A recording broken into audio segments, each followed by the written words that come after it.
টুট টুট এখন সকাল 23টার সংবাদের শুরুতেই শিরোনাম। গতকাল সিলিমপুরে মুরগির এক বিশাল মিছিলের সমাবেশ ঘটে। আর সেই বিক্ষোভ সমাবেশে টাঙ্গাইল জেলা প্রশাসকের পক্ষ থেকে 4 কার্টুন বিজিবি এবং 10 কার্টুন সেনাবাহিনী মোতায়েন করা হয়েছে। আর দুঃখের বিষয় হলো জানের ভয়ে কোনো পুলিশ সেই সমাবেশে যেতে রাজি হয়নি।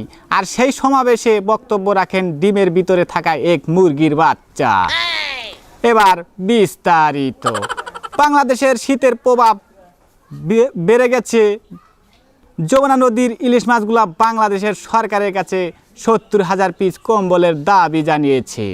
আর যদি তাদের কম্বল না দেওয়া হয় তাহলে তারা বাংলাদেশের সীমানা পার হয়ে ভারতে ডুবে যাবে বলে আশা করা যাচ্ছে। ব্রেকিং নিউজ, এইমাত্র পাওয়া খবর। আজকে দুপুর 15টা 70 চোর পণ্ডিত গ্রামে কেরামত আলীর ছেলে বল্টু ও একটি ডেঙ্গু মশার সাথে ঘাটের উপরে মশারির তলে প্রায় 3 ঘন্টা মারামারি হয়। পরে খবর নিয়ে জানা যায় যে মশা ও বল্টুর কোনো ক্ষয়ক্ষতি হয় নাই, কিন্তু মশারিটির শরীরে অনেক আঘাতের চিহ্ন পাওয়া গেছে। তারপরে একটি ফায়ার সার্ভিসের দল এসে মশারিটিকে উদ্ধার করে। বানরবাজার ইঁদুরের টেলাসে নিয়ে মশারিটিকে সুস্থ করে তোলা হয়েছে এবং এতে পাওয়া গেছে মশারিটির 104 ডিগ্রি সেলসিয়াসে জ্বর রয়েছে। এইবার শুনবেন আমার নিজের খবর। আমি মনে মনে নিয়ত করেছি আমি আর প্রেম করব না, মানে প্রেমিকাকে ভুলে যাব।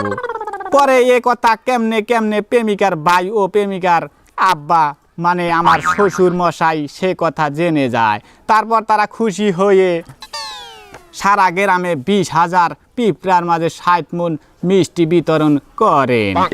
এবং আমি ভুলে যাব সে কথা শুনে প্রেমিকা ও প্রেমিকার বড় বোনের 650 ডিগ্রি তাপমাত্রা বেড়ে যায়। আর আমার শাশুড়ির অবস্থা তো মাঝামাঝি রয়ে যায় বলে আশা করা হচ্ছে। শুনবেন বিজ্ঞাপন বিরতি।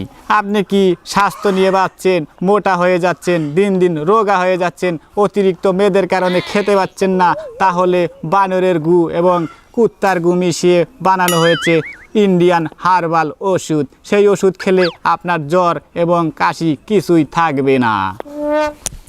ফিরে এলাম বিজ্ঞাপন বিরতির পর। এইবার শুনবেন আবহাওয়া। আজকে আবহাওয়া অফিসে বলা হয়েছে রাত 15টার পরে সূর্য উঠবে এবং সকাল 10টার পরে সূর্য অস্ত যাবে। তার মানে আগামীকাল দিনের পরিবর্তে রাতে সূর্য উঠবে এবং দিনে অস্ত যাবে। দেখতে দেখতে সংবাদের শেষ প্রান্তে চলে এসেছি। এতক্ষণ সঙ্গে ও পাশে থাকার জন্য ধন্যবাদ সবাইকে। আমাদের ভিডিওটি ভালো লাগলে লাইক করুন, শেয়ার করুন এবং কমেন্টে জানিয়ে দিন এবং আমাদের চ্যানেলটি বেশি বেশি সাবস্ক্রাইব করুন।